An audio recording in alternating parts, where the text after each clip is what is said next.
Hello दोस्तों, कैसे हो? आपका स्वागत है त्रिपान स्टडी सेंटर में। आज जो हम करने जा रहे हैं क्लास 12 एनआईओएस बोर्ड का जो है बायोलॉजी का चैप्टर नंबर 8। इसमें जो है absorption, transport and the water loss of in a plant में हम पढ़ेंगे। ये चैप्टर अति महत्वपूर्ण है क्योंकि ये 8th, 9th, 10th, 11th, 12th के जो है काफ़ी इंपॉर्टेंट रखता है। ये एनसीईआरटी कुछ सिलेबस जो है इसमें आपके समक्ष होगा।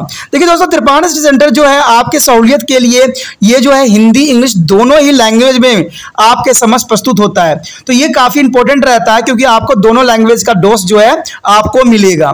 ठीक है, लेकिन आपको पता ही है कि चैप्टर स्टार्ट करने से पहले एक बात जो मैं हमेशा कहता हूं, जिसको आपको सोचना भी चाहिए, विचार भी करना चाहिए और अमल भी करना चाहिए, वो ये है कि जब भी वीडियो देखिए पूरा देखिए, क्योंकि अधूरा जानकारी सदैव खतरनाक होता है। साथ में एक इंपॉर्टेंट बात ये भी रहता है, अगर आप पहली बार वीडियो देख रहे हो तो लाइक शेयर सब्सक्राइब करना मत भूलना। देखिए दोस्तों, लाइक कीजिएगा तो बनाने वाले का जो है प्रोत्साहन बढ़ता है और आपके लिए अच्छा से अच्छा करने की कोशिश करता है। ठीक है, सब्सक्राइब करना आपके हित में है। इसका कारण ये है कि अगर आप सब्सक्राइब करके रखोगे तभी जो है मेरा वीडियो का नोटिफिकेशन मिलेगा। और आपको पता है कि मैं हर क्लास का जो है सब्जेक्ट डालता ही रहता हूं समय समय पे। तो अगर सब्सक्राइब करके नहीं रखिएगा तो शायद उस वीडियो से आप अनभिज्ञ रह जाइएगा, यानी वो आपको प्राप्त नहीं होगा और आप उसका नॉलेज नहीं ले पाइएगा। साथ में जो अगर आप शेयर करते हो तो शेयर करना एक जग कल्याण के समान माना जाता है। इसे ये होता है कि मान लीजिए कोई जो है बच्चा जो है मेरी वीडियो की उसकी जरूरत थी और आपके थ्रू वो वीडियो उसको पास पहुंचा है, तो वो सदैव ही आपका धन्यवादी रहेगा और सदैव ही आपका जो है शुक्रिया अदा करेगा कि तुम्हारे कारण मुझे जो है वीडियो प्राप्त हुआ। तो दोस्तों, आपको पता ही होगा कि त्रिपान स्टडी सेंटर सिर्फ एक क्लास के लिए ही अग्रसर नहीं है, ये कई क्लासों के लिए अग्रसर है। जैसे 8th, 9th, 10th, 11th, 12th CBSE के सारे चैप्टरों को कवर करेगा समय के साथ।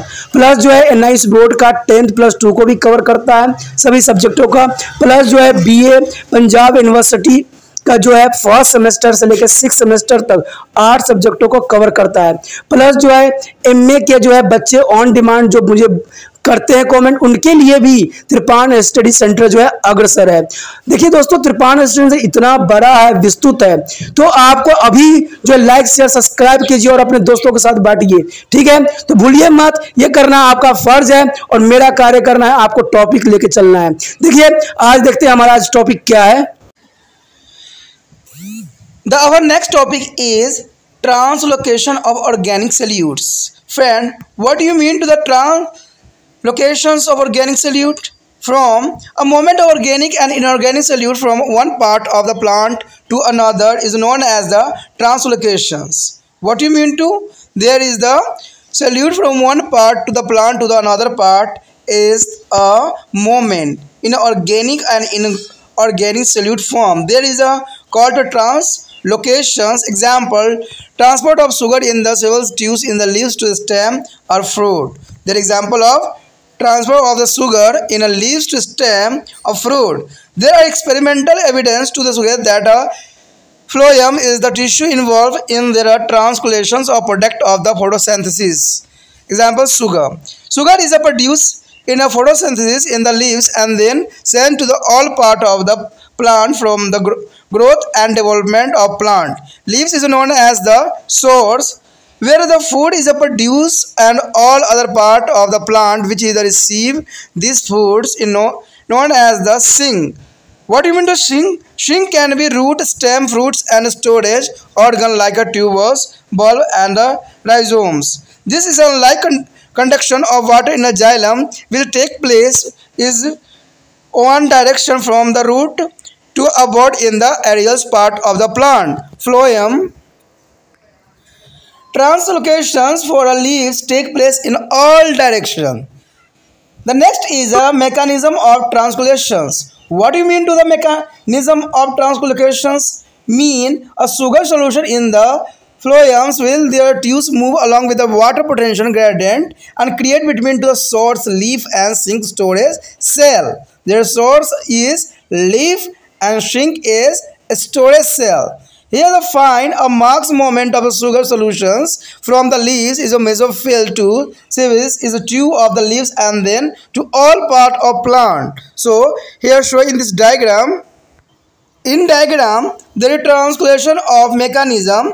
There is show on carbon dioxide of upper side, then high OP is the mesophyll cells a leaf. The sugar from photosynthesis, and here is a water movement and in the xylem tissue, and the water from a soil, the root cells, and sugar consumed to the storage, and the sugar solution and the loaded in the several tubes is means to the phloem. The diagram is clarity for the translation of the mechanism in a plant and their processing. And this model known as the Munch photosynthesis is a mass flow theory, is the most acceptable model for the phloems and translocation. There is a Munch hypothesis known as the Munch hypothesis or mass flow theory is the most acceptable model for the phloem translocations. दोस्तों अगर देखा जाए तो कहते हैं कार्बनिक विलयन का जो स्थानांतरण होती है ये बहुत ही इम्पोर्टेंट होता है।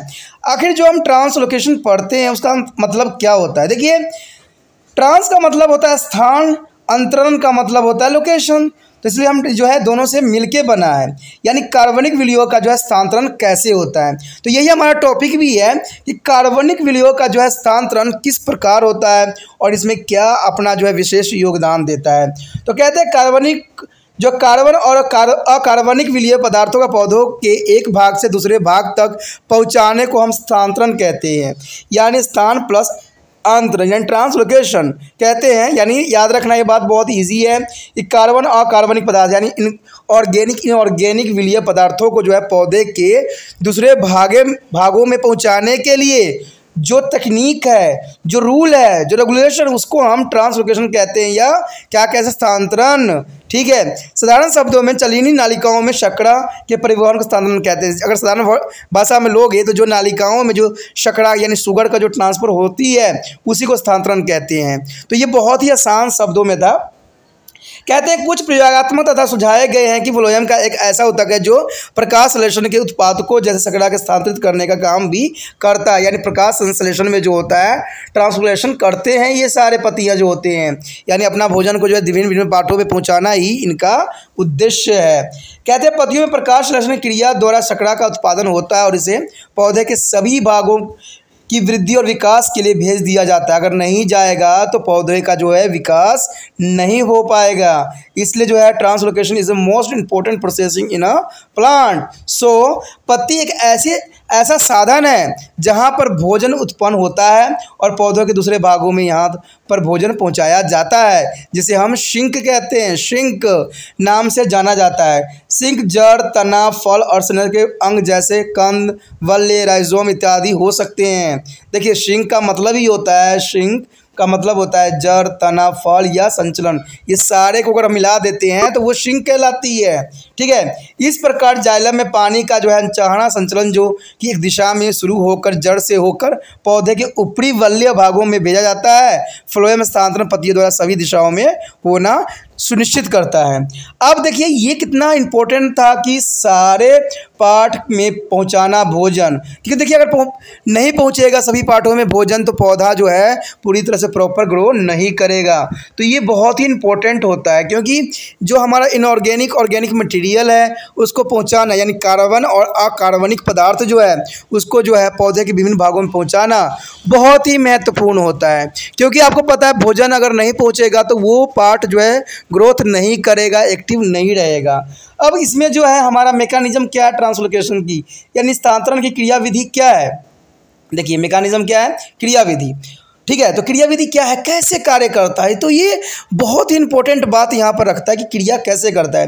देखिए शुगर जो है विलय को फ्लोएम चालिका नालिका में पानी के स्थैलिक स्थान के साथ सोत्र यानी पत्तियों और शिंक कोशिकाओं के बीच गति करता है। ये तो आपको पता लग ही चुका होगा कि शुगर जो होता है आपको पता है स्थानांतरण संचलन विधि द्वारा यानी शिंक के द्वारा कोशिकाओं को यानी जो है संचलन सभी भागों में पहुंचाता है। तो ये बहुत इंपॉर्टेंट है। लेकिन यहाँ पर सबसे इंपॉर्टेंट बात आती है कि इसका हम डायग्राम अगर ड्रॉ करना चाहें तो किस प्रकार करेंगे। अब देखिए यहाँ पर जो है कार्बन डाइऑक्साइड की उपस्थिति में जो है पत्तियों की जो है मेसोफिल जो होता है कोशिका में उच्च ओपी प्रकाश रश्मि से प्राप्त शर्करा इकट्ठा करता है, यानी इसको हम कहते हैं वाष्प उत्सर्जन द्वारा जल का क्षय। ठीक है, उसके बाद जल नालिका फ्लोएम में भरा हुआ है शर्करा विलयन के रूप में प्रस्तुत होता है। फिर शकरा उपयुक्त अथवा संचलित करती है। फिर उसके बाद क्या होता है, मूल कोशिकाओं में जाती है और मूल कोशिकाओं में जाकर जाइलम ऊतकों में जो है जल का संचलन करती है। अब फिर जो होता है वही प्रक्रिया दोबारा से दोहराई जाती है। तो इस प्रकार जो है सारी गतिविधियाँ होता है या निस्तांतरण की प्रक्रिया जो होता है वो होता है इसी तरह से, ठीक है, चाहे ऑर्गेनिक मटेरियल हो या इनऑर्गेनिक मटेरियल हो।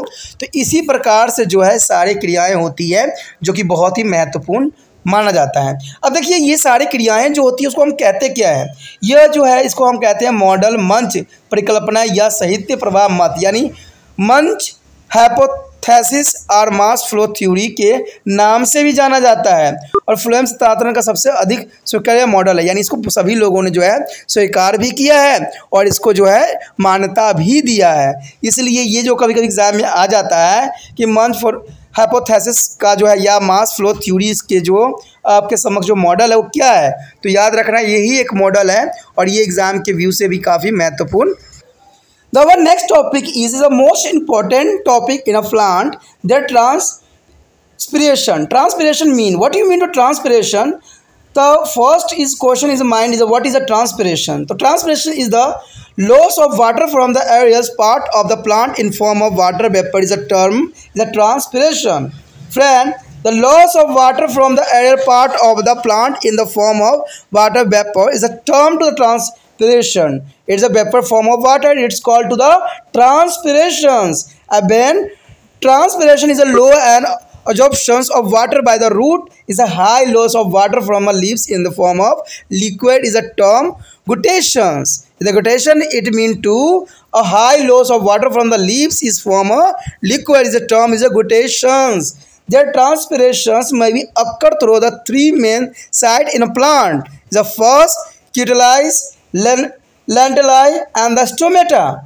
The first of cuticuli. The cuticles means cuticles is a wax is the cover by the epidermis of leaves and the green hair causes stem. So it is a mean twitching and the transpiration still about 10% of the total transpiration may be take place through the fine cuticulars pores and he is a process known as the cuticular transpiration. It is called to the cuticulars transpiration. And lentili are the area in the bar of the stem, branches and the flesh fruit. Here the flesh fruits which are made up to the loosely arranged cell that account of about 0.1% of water loss. It is known as the lenticular transpirations.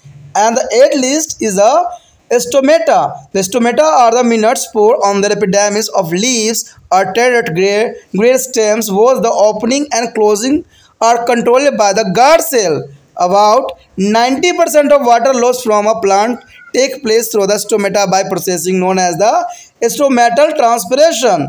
Friend, it is a stomatal transpiration in a stomata. The our next topic is mechanism of transpiration. So, the transpiration occur in the two stages. Mechanism of transpiration is a two stages. Is first is the evaporations of water from a cells walls of mesophyll cells into the intracellular space, and second is a diffusion of this water vapor of internal cellular space into the outside atmosphere through the cuticulus, lentili and the stomata when the outside atmosphere is dried.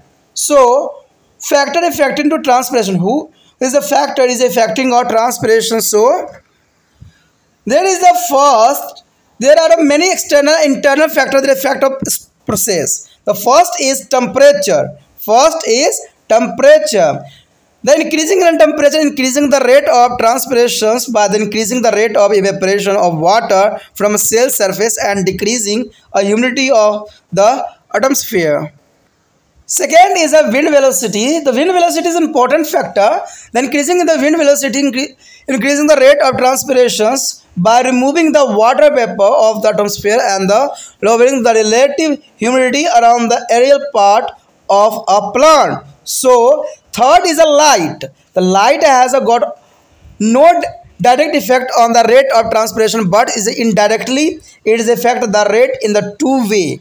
The firstly by the controlling the stomata opening, and secondly by the affecting the temperature. With the increasing intensity of the light rate of transpiration increasing because the stomata get open and temperature increase. And fourth is water supply. Friend, fourth is a water supply. Here, deficiency of the water supply in the soil decrease the rate of transpiration by the decreasing the rate of absorption. When the deficiency of water in the soil because too much, then the plant lightly and they do not recover from the wetlands unless water to supply in the soil.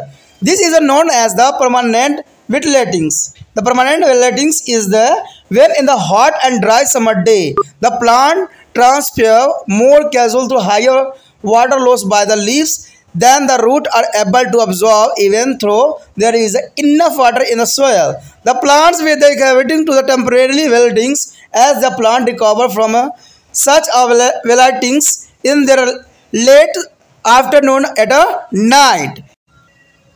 The next is atmospheric pressure. There is a fifth point is atmospheric pressure. The reduction of the atmospheric pressure reduces the density of external atmosphere, thus the permitting more rapidly diffusion of water. Plant growing on the high altitudes will show higher rate of transpiration, and there is a development of extrophatic character. The extrophatic character there is important. Atmospheric pressure is the pressure of reduce the density of external atmosphere. The reduce the density of external atmosphere. The sixth point is atmospheric humidity, the most important factor of effect to transpirations. There is a atmospheric humidity. The humidity means to the amount of water vapor present in the atmosphere. The diffusion and evaporation of water depend on the vapor pressures and the gradient of the difference of water potential gradient between the atmosphere and the inside of leaf.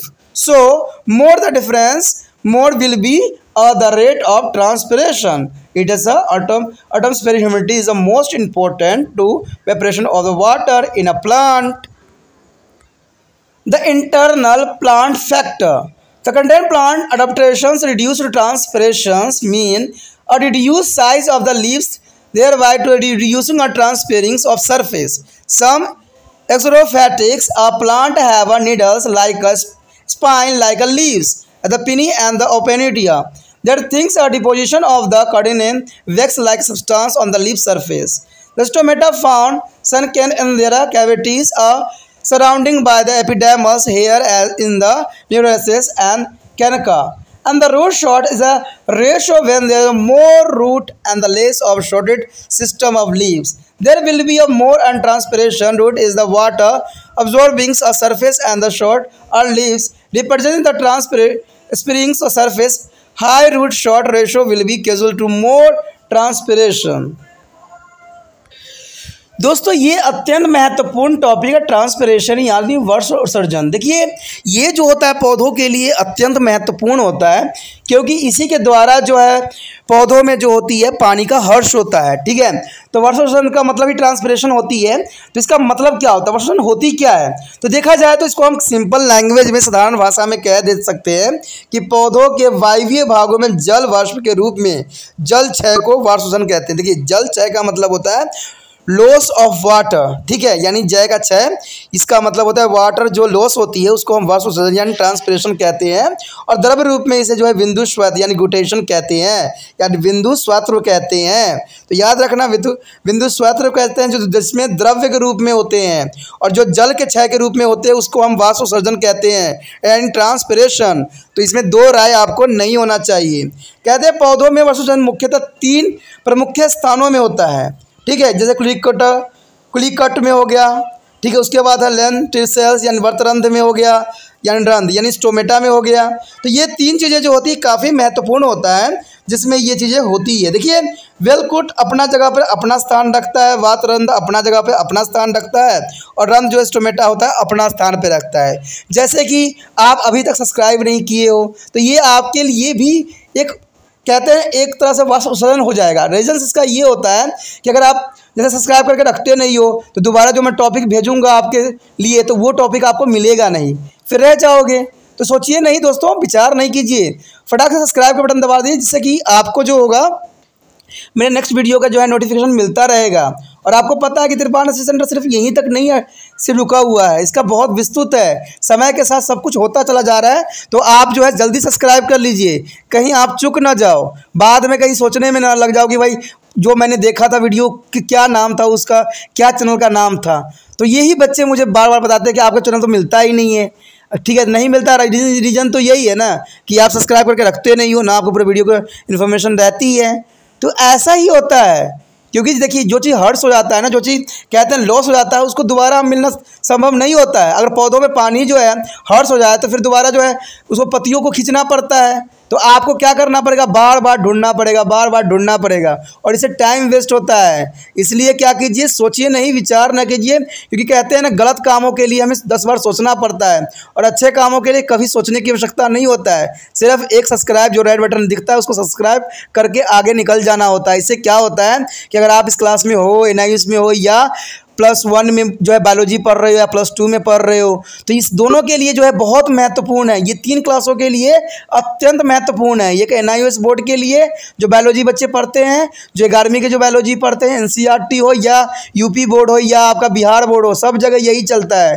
ये दो राय नहीं है, तभी तो मैं इसको syllabus wise डाल रहा हूँ, टॉपिक वाइज डाल रहा हूँ कि आपके लिए जो हो ये सुविधाजनक हो। ठीक है, तो सोचना नहीं है ना विचार करना है। विचार गलत कामों में किया जाता है कि हम करें चाहे ना करें, लेकिन अच्छे कामों में सोचना नहीं होता, सिर्फ दबाना होता है। चलिए आप जो है सब्सक्राइब का बटन दबाइए, हम आगे जो है सिलेबस को देखते हैं क्या है जो है हमारा अगला क्यूटिकल। क्यूटिकल कहता है ये है कि क्यूटिकल पत्तियों और संस्कृत जो है तनों का ऊपरी मोम और आवरण जो क्यूटिकल कहलाता है, यानी जो मोम की जो आवरण होता है ना पत्तियों और शक्तियों के तनों के ऊपर, तो उसे हम कहते हैं क्यूटिकल। क्यूटिकल यद्यपि इसका जो अर्थ यह हुआ कि वर्षोजन रुकेगा, यानी वो वर्षोजन रुकने के लिए ऐसा होता है, परंतु कहते हैं लगभग संपूर्ण वर्षोजन का लगभग 10% भाग जो होता है क्यूटिकल के द्वारा ही होता है, और इसे उपचरित यानी क्यूटिकुलर्स वर्षोजन के नाम से भी जाना जाता है, यानी उसको हम उपचर्मीय यानी क्यूटिकुलर कहते हैं। तो ये चीज़ें बहुत इंपॉर्टेंट रहता है। उसके बाद है वातरंध्र। वातरंध्र जो होती है पेड़ की छाल के ऊपर वातरंध्र पाए जाते हैं, यानी याद रखना कि पेड़ की जो छाल होती है उसके ऊपर ही पाया जाता है, और ये छिद्र रूप से जो व्यवस्थित कोशिकाओं को निर्मित होती है, और इसके द्वारा जो है लगभग 0.1% जल का क्षय होता है। इसे हम वातरंध्रित वाष्पोत्सर्जन कहते हैं, वातरंध्रित वाष्पोत्सर्जन। लेकिन आप रंध्र से तो आप परिचित ही होंगे, यानी स्टोमेटा से तो आप पता है कि 8th क्लास से 7th क्लास 6th में सब में पढ़े हो। तो रंध्र जो होती हैं पत्तियों को एपिडर्मिस में बहुत छोटे छोटे रंध्र होते हैं, जिनका खुलना और बंद होना द्वार कोश यानी गार्ड सेल पर निर्भर करता है।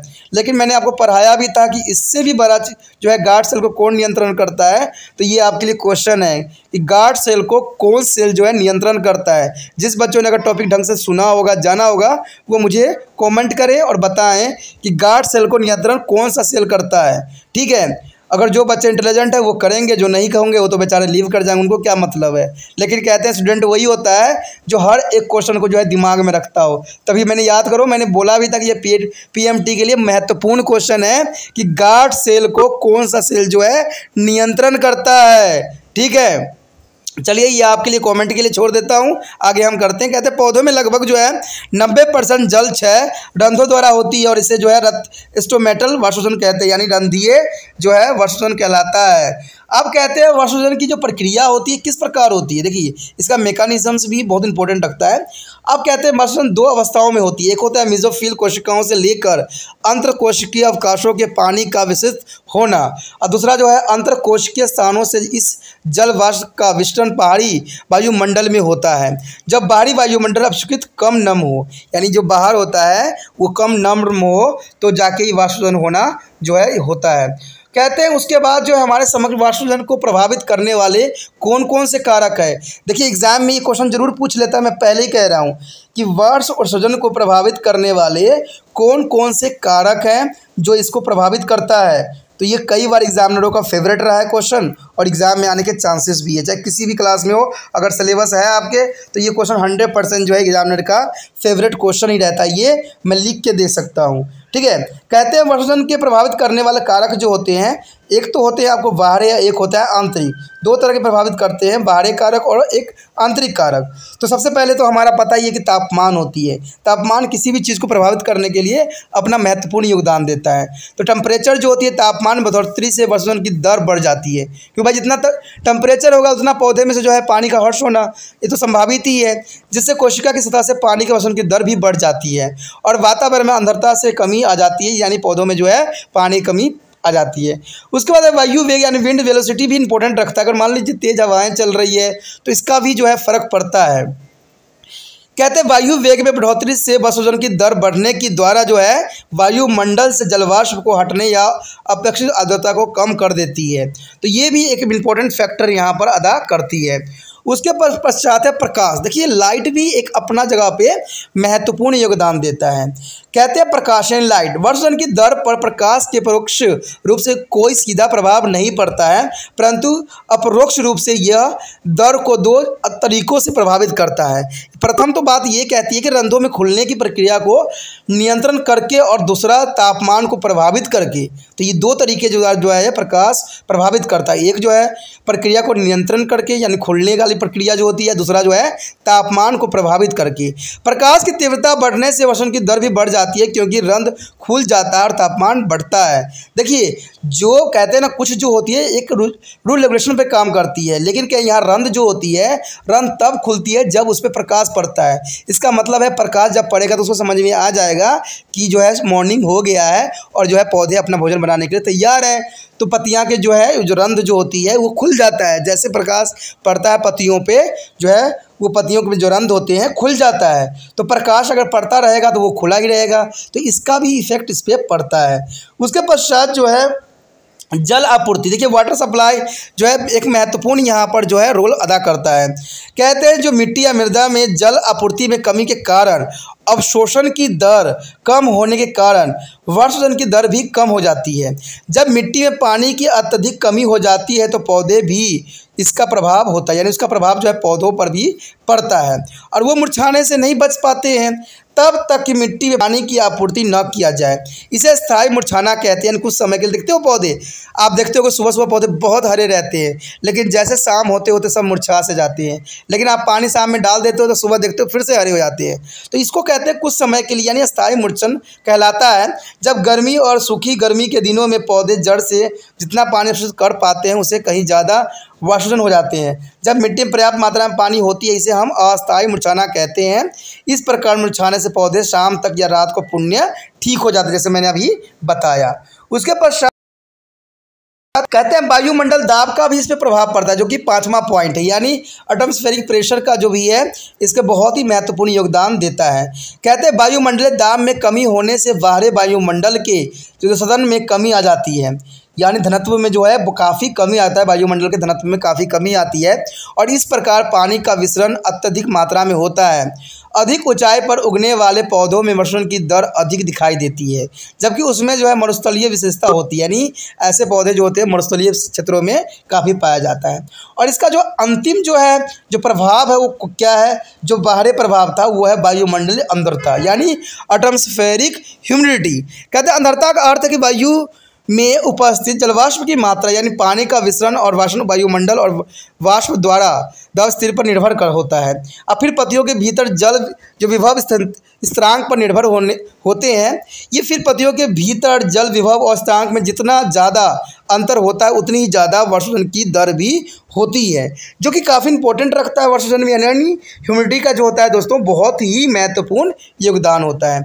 उसके पश्चात हमारा जो है आंतरिक पादप कारक, यानी आंतरिक भी होते हैं। अगर बाहर हमने पढ़ा है तो उसके अंदर भी कुछ ऐसा चीज़ है जो है वाष्पशोषण को काफ़ी प्रभावित करती है। तो पहला तो यही आता है, कुछ पौधों में जो है अंकुलनता वाष्पशोषण की कम करती है, यानी अंकुलनता जो होती है उसके वाष्पशोषण को कम करती है। दूसरा जो होता है पत्तियों के आकार में कमी। देखिए पत्ती अगर कम आकार होगा तो वाष्पशोषण भी कम होगा, जिससे कुछ जो वाष्पशोषण की सतह कम हो जाती है। और मसल पौधों में सुई जैसे कांटे जैसी पत्तियां पाई जाती है, यानी पाइन और एपेशिया जो है नागफनी में पाया जाता है। तो इसका कारण यही है, यानी ये आंतरिक हुआ प्रभाव कि पहले ही पत्तियाँ जो हो छोटी हो जाए, इससे न पत्तियाँ बड़ी होगी न वाष्पशोषण अधिक होगा।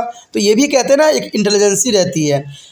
कहते हैं पत्तियों के सिरों पर जो है क्यूटिकल की एक मोटी परत यानी मोम जैसा पदार्थ का जमा होने से भी जो है वाष्प शोषण कम हो जाता है। तो देखिए कहते हैं ना, जो जैसा कंडीशन में ढलता है वैसा ही बनता है। अगर आप सिर्फ ये देखते रह जाइएगा, इसका पॉइंट नोट आउट नहीं कीजिएगा, तो आपको क्या लगता है कि आप याद कर पाओगे? नहीं। जैसे मैं पढ़ा रहा होता हूँ ना, जो इंपॉर्टेंट पॉइंट टॉपिक होता है, टॉपिक लेके इसके मेन पॉइंट को याद कीजिए, तब जाके आप अच्छा से अच्छा कर पाओगे। नहीं, सिर्फ देखने से नहीं होता है। जब भी आप मेरा वीडियो देखा करो तो साथ में पेन और पेंसिल जरूर रखा करो, साथ में उसके पॉइंट नोट डाउन करने के लिए। यही तो एक इंटेलिजेंट बच्चे की समझदारी है। सिर्फ हाथ में मोबाइल पकड़ लेने से, देख लेने से कुछ नहीं होता है। ये फिल्म नहीं है दोस्तों, ये एजुकेशन है। कहते हैं समय बदल गया है, इसलिए एजुकेशन जो है मोबाइल पे आ गया है। ठीक है, नहीं तो हम कॉपी पेंसिल पे ही सब कार्य करते थे। आजकल टीचर भी कहते हैं भाई मोबाइल में टॉपिक देख लेना। तो यही कारण है जो हम यहाँ पर अभी आए हैं। उसके पश्चात क्रेडा और साइक्लस में रंध्र रोम में घिरे हुए गुहाओं में धंसे पाए जाते हैं। यानी ये गुहा जो होती है इसमें धंसे पाए जाते हैं, जो कि काफ़ी महत्वपूर्ण योगदान देता है। उसके पश्चात जो है इसमें बताया गया है कि जड़ प्रवाह अनुपात जब बहुत सारी जड़ें हो और प्रवाहित तंत्र में पत्तियाँ कम तथा वसन की अधिक होगी, तो जड़ें जो है पानी शोषित करने का सतह और प्रवाह पत्तियों पानी की वसन करने की सतह है।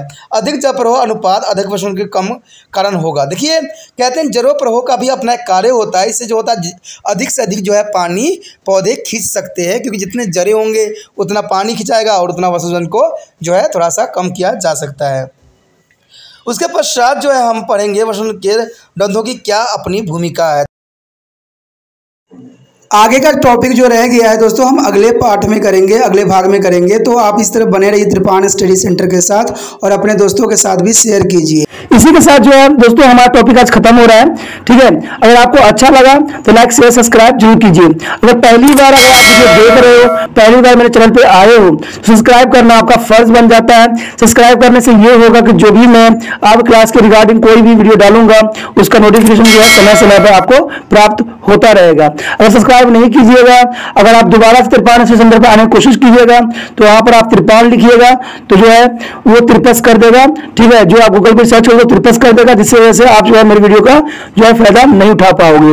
तो सोचिए मत, विचार मत कीजिए, सब्सक्राइब कीजिए। आप सोचते होइएगा कि मेरे जो एग्जाम खत्म हो जाने की मेरा क्या जरूरत है त्रिपान स्टडी सेंटर से। ठीक है, तो इसलिए सब्सक्राइब नहीं करने की सोचिएगा। लेकिन दोस्तों ऐसा नहीं है, त्रिपान स्टडी सेंटर जो है बहुत हेल्पफुल है। क्योंकि ये जो है आपके 8th class 9th 10th 11th 12th जो आर्ट्स के सब्जेक्ट को कवर करता ही है, प्लस जो है ये NIC बोर्ड के जो है 10th +2 को भी कवर करता है। साथ में BA जो है फर्स्ट ईयर से लेकर 6 सेमेस्टर तक बच्चों के लिए ये अग्रसर रहेगा 8 सब्जेक्ट में। तो सोचिए नहीं, विचार नहीं कीजिए, काफी जो है त्रिपान स्टडी सेंटर का फायदा ही फायदा है। ठीक है, अगर आप मुझे प्रोत्साहित करोगे तो आपके लिए मैं तरह तरह के वीडियो बनाऊंगा जो आपको फायदा पहुंचाएगा।